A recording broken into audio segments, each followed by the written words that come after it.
Buenos días a todos. Quiero agradecer antes a los organizadores de este curso de indicaciones e interpretación con ustedes aquí y platicarles un poco de los avances que hay acerca de la vitamina D. Es una vieja historia, sin embargo, nuevos conocimientos se han generado acerca de esta antes llamada vitamina, ahora prohormona, alguna inmunomoduladora, ¿sí? Y sobre todo saber cuándo indicarla, en qué grupos de pacientes, de acuerdo a las guías internacionales que hasta el momento se han publicado.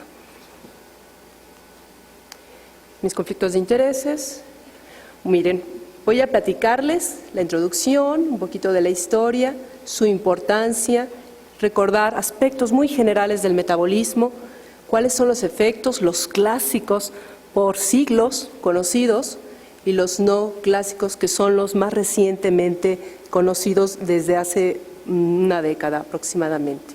Y hablarles sobre las guías internacionales sobre el uso de evaluación de la vitamina D.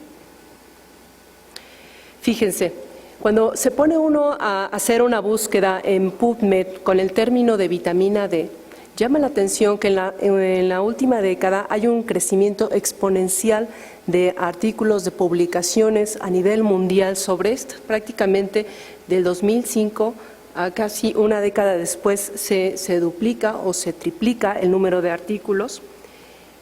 Igualmente, cuando pone uno o describe uno el término de deficiencia de vitamina D, este número también ha crecido exponencialmente. Pero hay que considerar que no toda la literatura es de buena calidad, hay que saberla seleccionar para poder llevarla a la práctica clínica. Pero a pesar de que este boom de artículos ha sido reciente, la historia es muy antigua. Recordemos que el raquitismo, ¿sí? Esta enfermedad se describió por allá del siglo XVII. Aquí tenemos a Sir Edward Gleason, que fue uno de los primeros que lo describió allá en Reino Unido. En el siglo XVII se conoció que gracias a la exposición solar pudiera ayudar a disminuir el riesgo de raquitismo. Y fue hasta el siglo XVIII, que la vitamina D se reconoció como el metabolito causante de este padecimiento, también gracias a Sir Edward Mellanby. Y finalmente, en la última década, el reconocimiento y la preponderancia del receptor de la vitamina D, no únicamente en el hueso, en el intestino, en el riñón, sino en múltiples órganos, incluyendo las células del sistema inmune. La vitamina D clásicamente se había descrito por varias décadas su papel o sus acciones a nivel de hueso y el riesgo de diversos padecimientos como raquitismo, osteomalacia, osteoporosis. Sin embargo, últimamente se ha reconocido también su papel en cáncer, en esclerosis múltiple, infecciones como la lepra, la tuberculosis, la psoriasis, enfermedades reumáticas, en enfermedades cardiovasculares y sus factores de riesgo. Y tenemos enfermedades autoinmunes como el lupus eritematoso sistémico, síndrome de Sjögren, donde se ha descrito igualmente que artritis reumatoide. Bueno, recordar que la vitamina D, ¿sí?, la han llamado clásicamente como una hormona esteroidea, ¿sí?, y que regula la expresión de muchos genes. Se encuentra este receptor a nivel nuclear de diversos tejidos y ahí es donde va a actuar principalmente en riñón, intestino, huesos, glándulas paratiroideas, piel y células del sistema inmune como linfocitos y células dendríticas. Recordar brevemente el metabolismo de la vitamina D. La mayoría de la vitamina D que tenemos en nuestro organismo la adquirimos de la exposición solar, aproximadamente un 80%. Es ahí donde van a pasar las primeras etapas de su metabolismo, derivado del colesterol, gracias a la acción enzimática, ¿sí?, se va a convertir a 7-hidrocolesterol para finalmente, gracias a la exposición solar, convertirse en calcitriol. Independientemente si el calcitriol deriva de la alimentación o de la exposición solar, esta va a circular y va a ir unida a proteínas y necesita para que adquiera la forma activa de 2 hidroxilaciones, la cual la primera se va a llevar a cabo en el hígado, ¿sí? Y se va a convertir en la 25 hidroxivitamina D, que generalmente es la que se mide séricamente y que es la que se ha determinado en diversos estudios la asociación con todas estas enfermedades que ya les mencioné. La última hidroxilación la lleva a nivel exterrenal, a nivel de túbulo proximal renal, ¿sí? Para convertirse en 1,25 hidroxivitamina D, la cual es la forma activa que estimula a los receptores nucleares de diversos tejidos, teniendo y activando vías de señalización. Recordar que hay 2 formas fisiológicas, ¿sí? El ergocalciferol, adquirido en forma vegetal, y la vitamina D3 o colecalciferol de origen animal. La deficiencia de vitamina D, este término que ha llamado la atención en los últimos años, ¿cómo se define? No hay un gold estándar que lo defina, sin embargo, varios estudios y varias sociedades médicas han propuesto niveles para definir esta deficiencia. Deficiencia se refiere a niveles, ¿sí?, de 25 hidroxivitamina D que se encuentran asociados con alteraciones que ocasionan alteraciones en la homeostasis ósea que llevan a los pacientes a un raquitismo, y este nivel se ha definido por valores de menos de 10 nanogramos o menos de 25 milimoles litro. En cambio, el término de insuficiencia se ha asociado, se ha determinado ese nivel, para llamarlo así, por las asociaciones que se encuentran con alteraciones en las concentraciones de la paratormona que llevan, que si persiste esta alteración, al riesgo de fractura o de osteoporosis. Y se ha definido, ¿sí?, numéricamente por un valor de menos de 30 nanogramos mililitro o menos de 75 milimoles por litros en la población. ¿Qué tan frecuente es esta deficiencia bajo estas definiciones que les acabo de mencionar? En algunos artículos incluso lo mencionan como una epidemia o pandemia, ¿sí? En estados muy concretos que se han realizado en Estados Unidos y en Canadá, la prevalencia oscila de un 40 a un 90%. Esto depende de la región, del grupo de edad que se estudie, la metodología que utilicen los investigadores epidemiólogos que hayan hecho este estudio. Y en México, desafortunadamente, tenemos pocos estudios y los pocos que hay son enfocados en población pediátrica, con estas cifras que aquí les muestro. ¿Sí? En población general, en este estudio de 2013 se encontró deficiencia un 24% y en un 30% insuficiente. Cuando se comparó a niños de población urbana versus rural, se encontró que era mayor en la población urbana este problema de deficiencia. Cuando se analizó en específico en niños con obesidad, que la obesidad ya se ha catalogado como un factor de riesgo de deficiencia, esta prevalencia incrementa de un 62% para insuficiencia a un 20% para deficiencia. Y aquí están las publicaciones por si les interesa ahondar más en este tema en México. Los factores de riesgo para esta deficiencia, los factores tradicionales, ¿sí?, reconocidos desde hace varios años, son la pigmentación oscura de la piel, la ingesta baja de vitamina D por la dieta, principalmente se adquiere por lácteos, por pescado, ¿sí?, la exposición solar baja. Hoy en día hay también un temor a la exposición solar, el uso mayor de filtros solares, pasar más tiempo en lugares encerrados. La obesidad, como ya había yo mencionado, los pacientes, los adultos mayores están más a riesgo, más las mujeres que los hombres, la baja actividad física, un nivel bajo de educación y algunos estados mórbidos, como veremos más adelante. Los efectos clásicos de la vitamina D principalmente se han reconocido a nivel de hueso y a nivel de músculo, ¿sí? Entonces, tener niveles normales de vitamina D tiene un impacto en la densidad y en la calidad ósea, incrementa la fuerza muscular y reduce el riesgo de caídas en adultos mayores.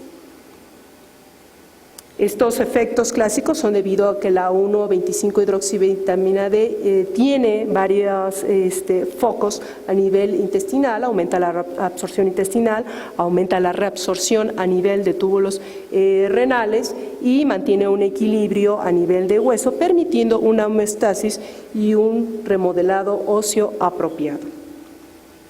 Varios estudios, no voy a mencionarlos ni ahondar en ellos, mencionar nada más brevemente los metaanálisis más recientes o un metaanálisis muy reciente donde nadie duda del efecto protector que tiene la suplementación de la vitamina D en prevenir fracturas tanto vertebrales como no vertebrales, principalmente no vertebrales a nivel de cadera.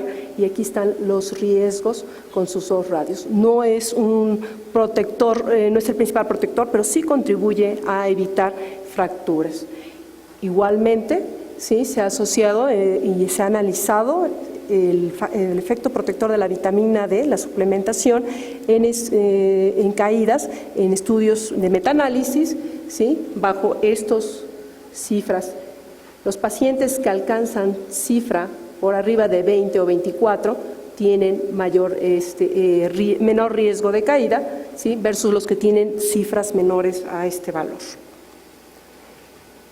Pasando a los efectos no clásicos conocidos, lo más reciente que se ha investigado es en varias enfermedades crónicas y la diabetes mellitus no ha sido excluido, tanto el tipo 1 y el tipo 2 principalmente, tipo 1 de las enfermedades autoinmunes. Se ha visto que la vitamina D puede actuar a nivel de páncreas, estimulando la actividad y la producción de insulina, ¿sí? Básicamente a este nivel, y a nivel periférico aumenta la sensibilidad a la insulina gracias a la estimulación de receptores de insulina en diversos tejidos donde ésta puede actuar. Por lo tanto, se ha considerado que la vitamina D pudiera disminuir el riesgo de diabetes, ¿sí? En la población, pero estamos en espera de estudios a largo plazo con un tamaño de la muestra suficiente que puedan demostrar esta asociación. Nadie en duda del papel de la vitamina D en los pacientes con insuficiencia renal crónica. Todos sabemos que aquellos pacientes que tienen insuficiencia renal crónica pueden tener alteraciones en el metabolismo de esta en forma secundaria y que son pacientes que requieren de suplementación de vitamina D. Pero más allá de este efecto ya conocido, en los últimos años se ha visto que los pacientes que tienen deficiencia de vitamina D tienen alteraciones, pueden tener disminución de la función renal debido, ¿sí?, a que la vitamina D, ¿sí?, puede aumentar el riesgo de fibrosis, apoptosis e inflamación en modelos murinos. Por lo tanto, sería interesante ver en humanos, ¿sí?, si la suplementación disminuye esto y por lo tanto también ser una medida protectora para el cuidado de la función renal. A nivel cardiovascular también se ha analizado ampliamente, hay un gran número de publicaciones que han evaluado esta asociación, incluso hay estudios que han visto que la deficiencia de vitamina D se pudiera considerar como un factor de riesgo independiente para enfermedad cardiovascular. Cuando se compara niveles séricos, aquellos que tienen, ¿sí?, niveles entre 15 y 30 tienen 2 veces más el riesgo comparado con aquellos que tienen más de 30 nanogramos mililitros de concentraciones séricas de nivel de vitamina D. ¿Cuáles son los posibles mecanismos que pudieran llevar a este efecto? ¿Sí? Se ha visto que también en los cardiomiocitos existe el receptor de la vitamina D, que esto también la vitamina D en forma indirecta actúa en los factores de riesgo. Ha habido estudios que demuestran que la deficiencia de vitamina D se asocia a hipertensión arterial, como ya les demostré en la diapositiva anterior, se puede asociar a diabetes mellitus, a problemas de insuficiencia cardíaca que por sí son factores de riesgo de enfermedad cardiovascular. Y también otra propiedad que se le ha visto es que la vitamina D puede controlar las metaloproteinasas, ¿sí?, que participan en la calcificación vascular y por lo tanto alterar la función endotelial normal que pueden tener los sujetos. A nivel de sistema inmune, aquí es el área donde particularmente yo he podido estudiar un poquito más junto con nuestro grupo de investigación, Y bueno, los efectos, este bonito gráfico resume los principales papel que tiene la vitamina D en el sistema inmune. La vitamina D se ha visto que aumenta la apoptosis, ¿sí?, de macrófagos vía Toll-like receptors. Por otra parte, disminuye la diferenciación y proliferación de células dendríticas, impactando la producción de citocinas proinflamatorias y aumentando otro tipo de citocinas como la interleucina 10, ¿sí?, y CCL22, que tienen un efecto proliferante en las células T reguladoras, que ustedes saben que son la contraparte que balancean el sistema inmune. También la vitamina D tiene un papel importante en la activación del linfocito tanto directa como indirectamente, y además se ha visto que la vitamina D tiene un efecto sobre la célula B, disminuyendo su diferenciación a célula plasmática, ¿sí?, y disminuyendo la producción de inmunoglobulinas o la proliferación de las vías de TH17 y TH1, que son principalmente proinflamatorias. Esto se ha visto ya a nivel clínico, diversas asociaciones en varias enfermedades de origen autoinmune, como son la diabetes tipo 1, la esclerosis múltiple, la artritis reumatoide, el lupus eritematoso sistémico, ¿sí?, artritis reumatoide. Y bueno, no voy a ahondar en la fisiopatogenia de una enfermedad prototipo de autoinmunidad, en el cual hay alteraciones a diversos niveles humorales y celulares. Sin embargo, la vitamina D pudiera contrastar bajo sus efectos mecanismos fisiopatológicos que tienen las enfermedades autoinmunes. Entonces, parece tentador que la suplementación de vitamina D o su evaluación de ella pudiera llevar a investigación a las enfermedades autoinmunes para descubrir asociaciones y por lo tanto su suplementación, la disminución de la aparición de enfermedades, o si ya está la disminución de la intensidad y gravedad de esta enfermedad. Se han empezado en los últimos años ya algunos estudios que han evaluado la prevalencia de la deficiencia de vitamina D en estas enfermedades. Yo me enfoco en lupus eritematoso sistémicos como un ejemplo, y varios estudios han demostrado que la deficiencia y insuficiencia es mayor en pacientes con lupus versus la población general, o incluso cuando se compara con algunas otras enfermedades crónicas. Estudios principalmente de diseño transversal y pocos de estudios longitudinal. En nuestra unidad de investigación hemos empezado a hacer algún estudio con un grupo de 137 mujeres con esta enfermedad, ¿sí?, que son una enfermedad que afecta principalmente a mujeres en edades jóvenes, ¿sí?, y estamos, en los datos descriptivos, estamos finalizando el análisis de un estudio longitudinal para determinar la asociación entre la deficiencia de vitamina D y el riesgo de actividad en la enfermedad. Espero pronto tener estos resultados y en alguna otra charla podérselos mostrar. Estos son datos incipientes que tenemos, pero sí encontramos hasta el momento que en nuestra población, ¿sí?, la prevalencia de insuficiencia es de un 89% y de deficiencia de menos del 10%. En cáncer, es otra área que se ha explorado la deficiencia de vitamina D. ¿Sí? Varios estudios a nivel básico y clínico han encontrado una asociación, ¿sí?, ya que la vitamina D actúa en la proliferación, en la apoptosis, diferenciación, inflamación, invasión y metástasis, y también en factores angiogénicos. Actualmente están llevando a cabo estudios masivos, multicéntricos, con varios pacientes, en el cual pueda verse el papel de la suplementación en disminuir el riesgo de cáncer en estudios de corte. Además, en aquellos pacientes que ya tienen el cáncer, se ha visto una asociación que los pacientes que tienen deficiencia tienen peor pronóstico, ¿sí? Ha habido metaanálisis que refuerzan esa asociación. Y finalmente, la vitamina D se ha visto también analizada o evaluada en su impacto en mortalidad general. Hay metaanálisis que se han realizado.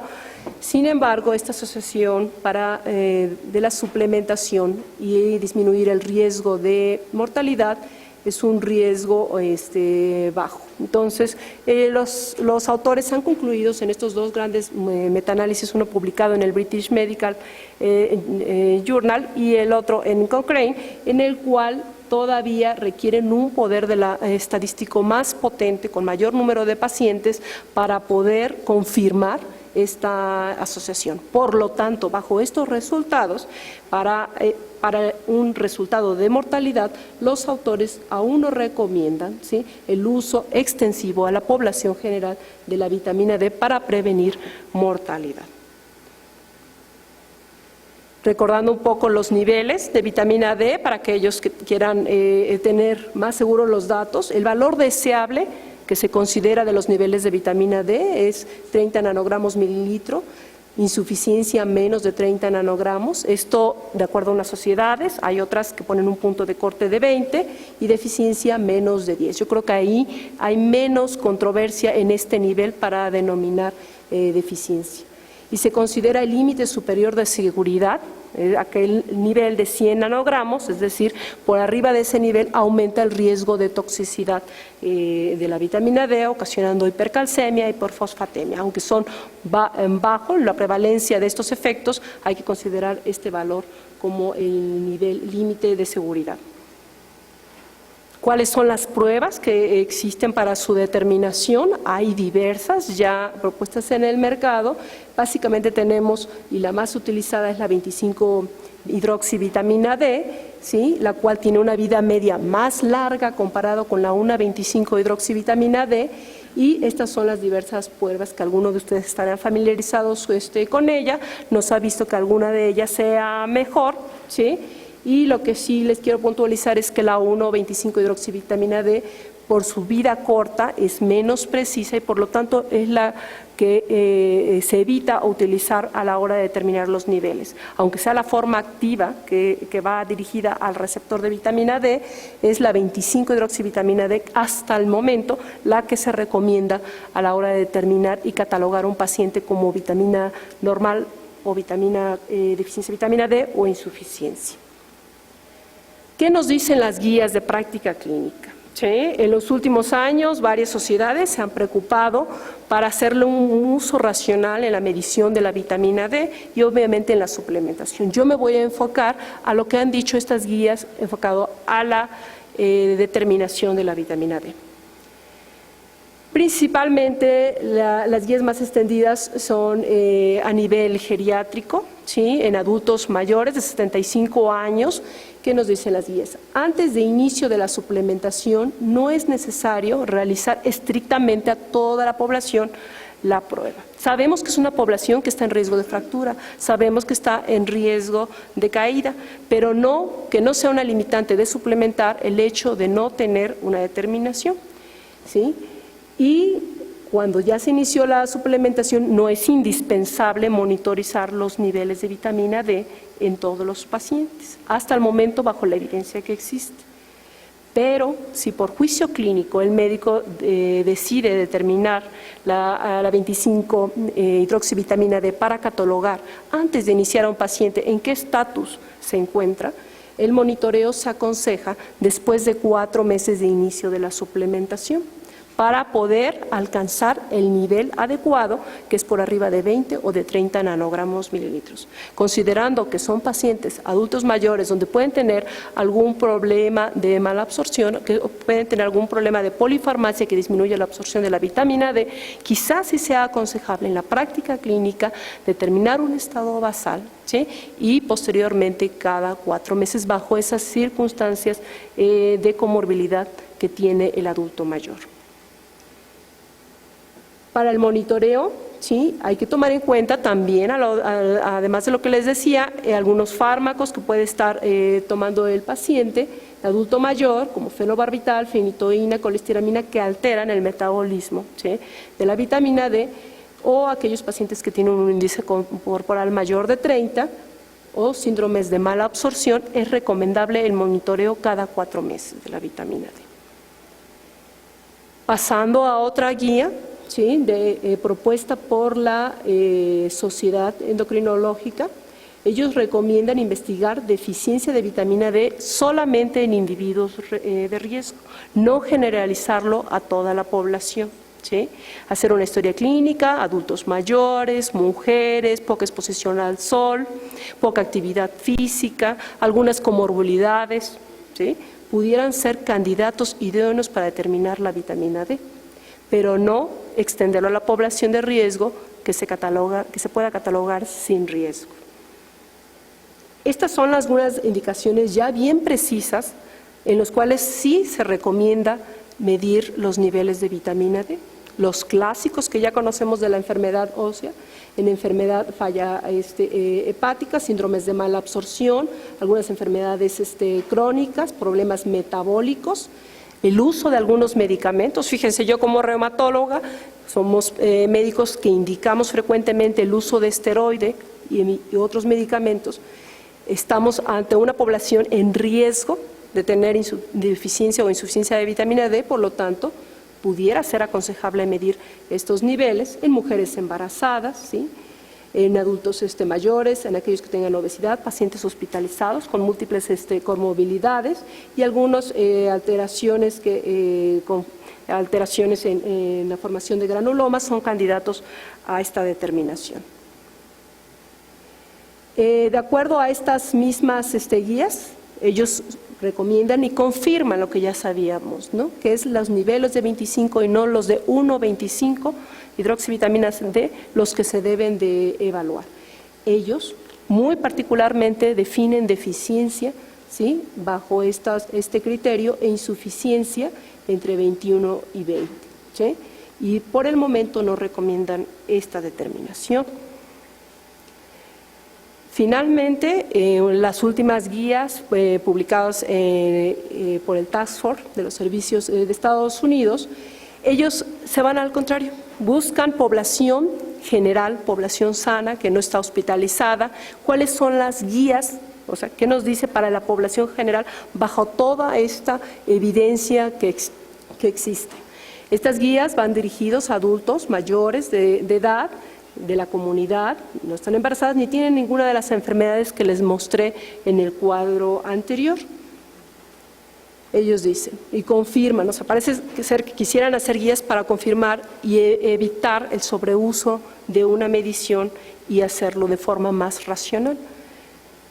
No existe de momento evidencia suficiente para extender la determinación a la población general, que existen varias pruebas que la determinan. Sin embargo, para población general no está determinado el punto de corte para llamarle normalidad o alteración del estatus de la vitamina D. Generalmente los valores que yo les mencioné ha sido establecido en base a población susceptible de riesgo de complicaciones de la deficiencia de vitamina D. Esto no se puede traspolar a la población general. Por lo tanto, los puntos de corte que hasta el momento se han determinado pueden arbitrariamente catalogar al paciente o mal clasificarlo, ¿sí? Y sobretratarlo o infratratarlo de acuerdo al caso. Por lo tanto, es la recomendación que hacen este grupo de Task Force. Además, no olvidar que las pruebas pueden tener variabilidad entre ellas. La sobredetección puede mal clasificar a las personas con deficiencia de vitamina D. La mal clasificación puede resultar en sobrediagnóstico o infradiagnóstico y podemos llevar a tratamientos innecesarios, que aunque sabemos que la frecuencia de toxicidad de la suplementación es baja, no tenemos que minimizarla, ¿sí? O bien dar un tratamiento, ¿sí? O evitarlo, en un paciente o en población que sí lo requiera si no hay un punto de corte para la población general. Esto me llevó a la búsqueda de un estudio también recientemente publicado, donde esta evidencia que hay una sobremedición o una doble determinación ya en muchos centros hospitalarios de la vitamina D, ¿sí? Y que esto, fíjense, ha abierto a una gran población. El 80% de todas estas pruebas son solicitadas por médicos generales, solamente el 20% son realizadas por los especialistas y la tasa de solicitud incrementó exponencialmente, ¿sí? 94 veces del 2000 al 2010. Esto va muy paralelo, yo creo, posiblemente a los primeros gráficos que yo les mostré de las publicaciones PubMed. O sea, hay un interés, pero no un uso racional de la medición. En contraste, ¿sí?, la solicitud de la densitometría disminuyó. Cuando la densitometría, claro, no es el tema principal, es mandatorio, es un requisito dispensable en población también susceptible. Sin embargo, se sobrevaloró la determinación de la vitamina. Entonces, como mensajes bajo este artículo, bajo esta generación de conocimientos, es que existe un incremento dramático para realizar pruebas en forma pues no moderada, y muchas de estas pruebas pueden ser innecesarias, y que las guías, hay que basarnos y no olvidarnos de basarnos en las guías de práctica clínica. Igualmente, ¿sí?, en otro estudio, la paradoja de la vitamina D, ¿sí?, la detección de la deficiencia de vitamina D no se ha traducido en mejor detección del riesgo de las consecuencias de la deficiencia como alteraciones óseas. Es decir, que no es paralelo, no es positiva, no hay una correlación positiva entre el número de determinaciones que se hagan a los pacientes y mayor detección de problemas óseos, que es el principal sitio ya bien estudiado en la detección de osteoporosis en población mayor.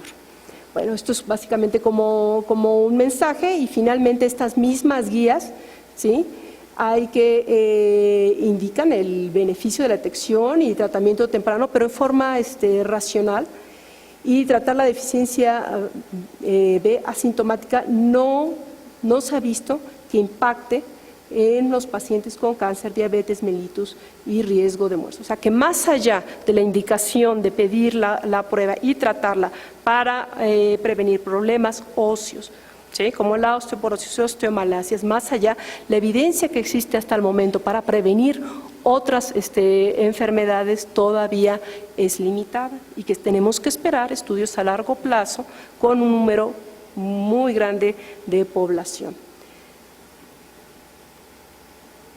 Perspectivas, ¿cuál es el futuro? ¿Qué es lo que se está llevando a cabo? Bueno, en México necesitamos estudios epidemiológicos que nos permitan conocer cuál es la deficiencia real en los mexicanos, o incluso hasta por grupos étnicos o por áreas geográficas, desarrollar nuestras propias guías, ¿sí?, de práctica clínica para el screening y tratamiento, ¿sí?, de la deficiencia de vitamina D.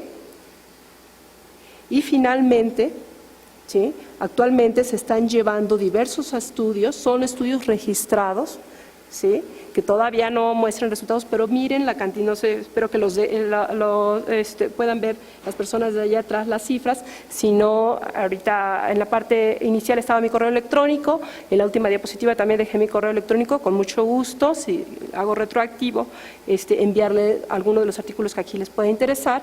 Y en este cuadrito se muestra que los estudios que actualmente se están registrando, se están reclutando pacientes, son pacientes que superan el reclutamiento, superan a los 10,000, o sea, lo indicado para que tenga un poder estadístico y poder determinar varios resultados a largo plazo. Se espera que la mayoría de estos en 2 años, ¿sí?, en el 2020, y tienen como finalidad analizar si la suplementación de vitamina D y diversos niveles de vitamina D, ¿sí?, incrementan el riesgo de cáncer, enfermedad cardiovascular, además las fracturas que ya son conocidas, y mortalidad, ¿sí? Estos son el número de registros en los cuales ustedes también pueden investigar con más detalle cómo se definen o cómo se están llevando a cabo estos estudios.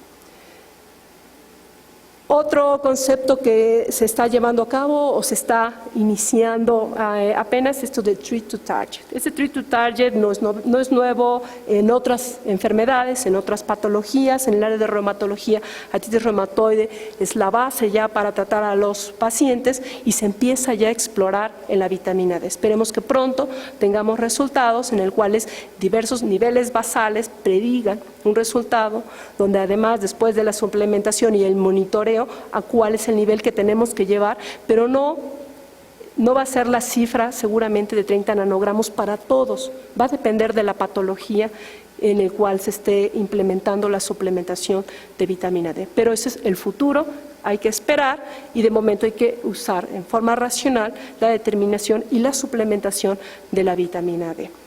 Pues con esto quiero agradecer a mi grupo de colaboradores, ¿sí?, esta charla, espero que haya sido de su interés. Aquí tengo mis datos para los que les interese y bueno, pues muchas gracias y si hay preguntas, con mucho gusto.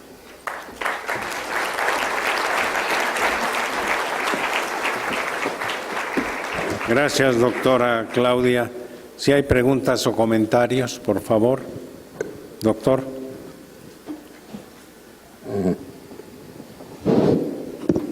Doctora, dijo usted que la vitamina D disminuye la apoptosis.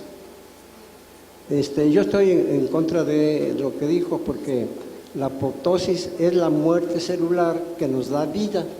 Entonces, si disminuye, por ejemplo, los glóbulos rojos, probablemente, estoy seguro que se mueren cada 3 meses y así sucesivamente todas las células se van muriendo.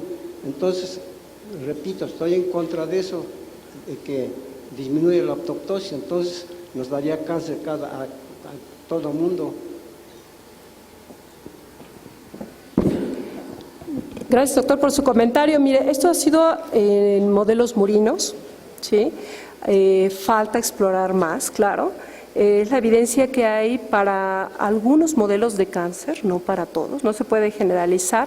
Y lo que yo quizá le pueda yo ahondar un poquito más, porque es la área de mi especialidad, es en el área de reumatología, también se ha visto que buenos niveles de vitamina D se asocia a menos apoptosis en pacientes con enfermedades autoinmunes, como lupus eritematosos, donde hay una alteración en la apoptosis y esa alteración en la apoptosis puede incrementar la autoestimulación de autoanticuerpos, la formación de autoanticuerpos, pero son en modelos murinos también. Entonces, falta por investigar, doctor, todavía son estudios pioneros, ¿sí?, pero es la evidencia que hasta el momento hay de las acciones y funciones que tiene la vitamina D bajo su receptor, inhibiendo vías de señalización, ¿sí?, y a varios niveles, incluyendo la apoptosis.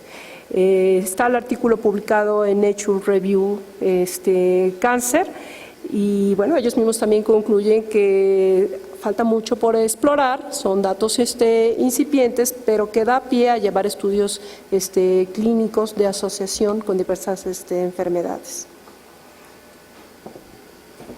Gracias, doctora. ¿Alguna otra pregunta o comentario? De este lado, por favor, y allá atrás. Sí, hay una persona antes, doctora. Sí, aquí. No olvide decir su nombre y de dónde viene. Soy Rosa María Caballero, soy médico escolar y quisiera saber la dosis de la vitamina D y qué efectos no deseados podríamos tener con la asociación con el calcio, al tomarla junto con calcio.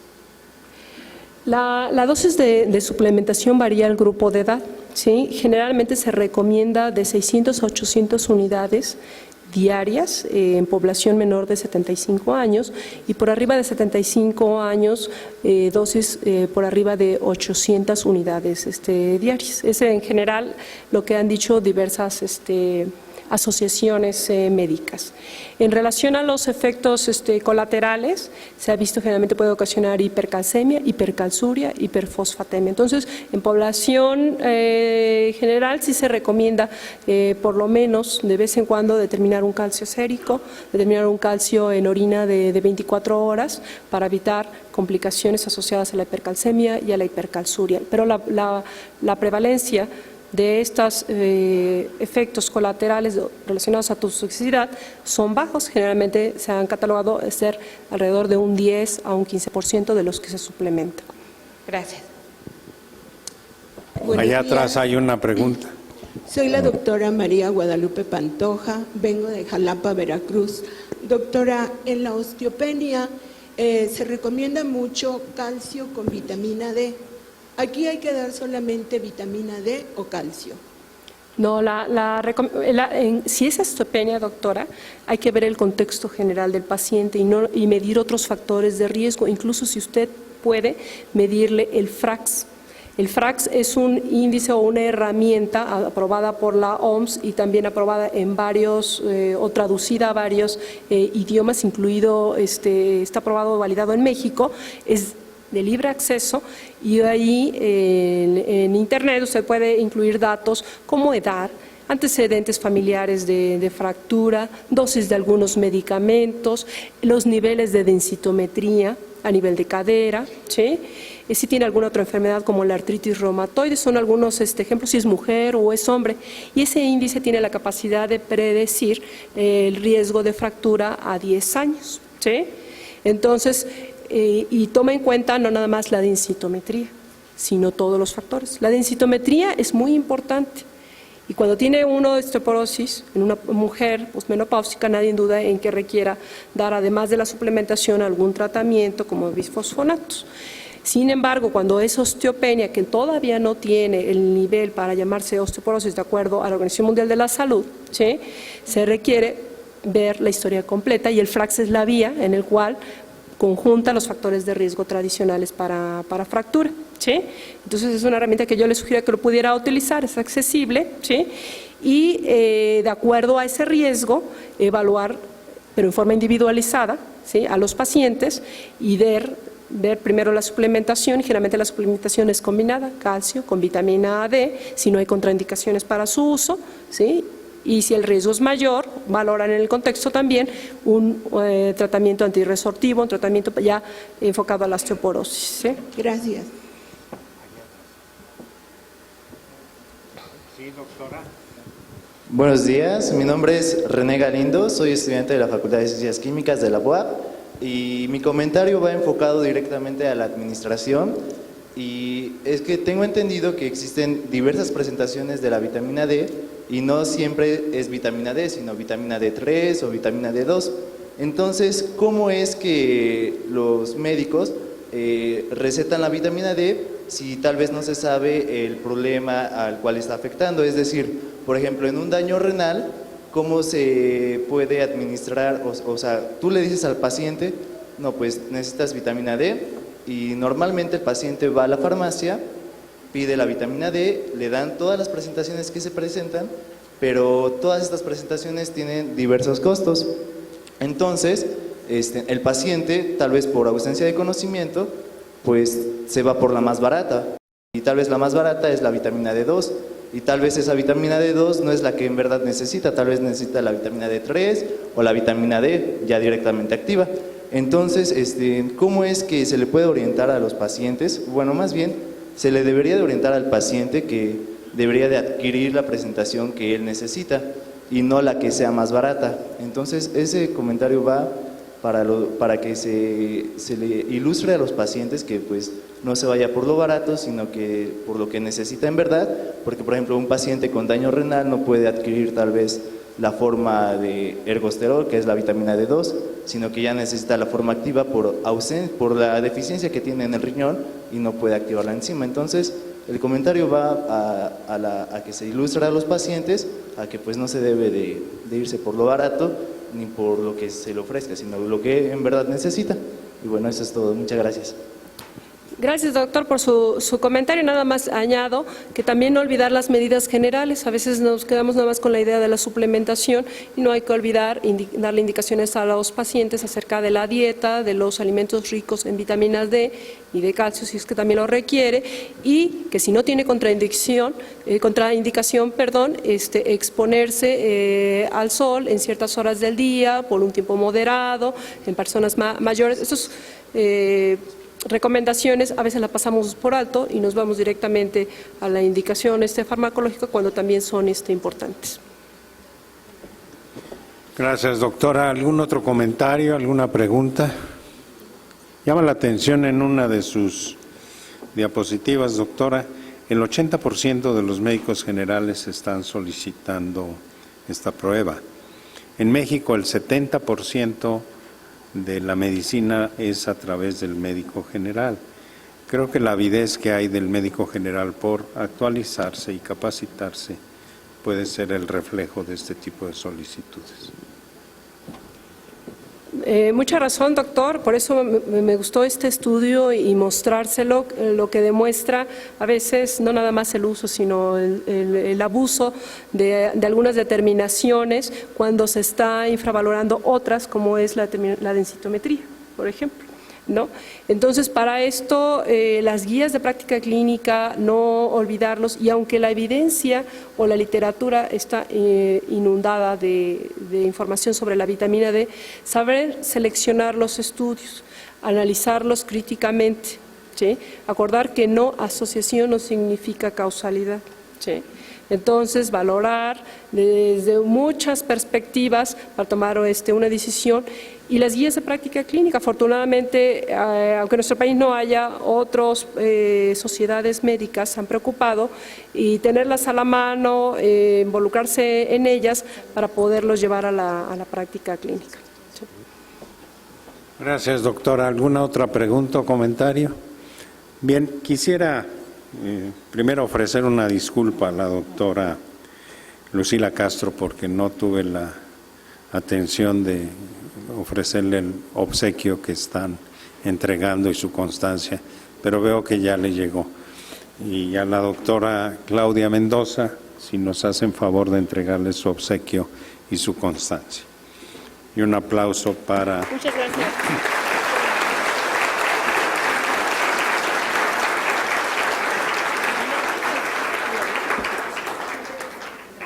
Un aviso.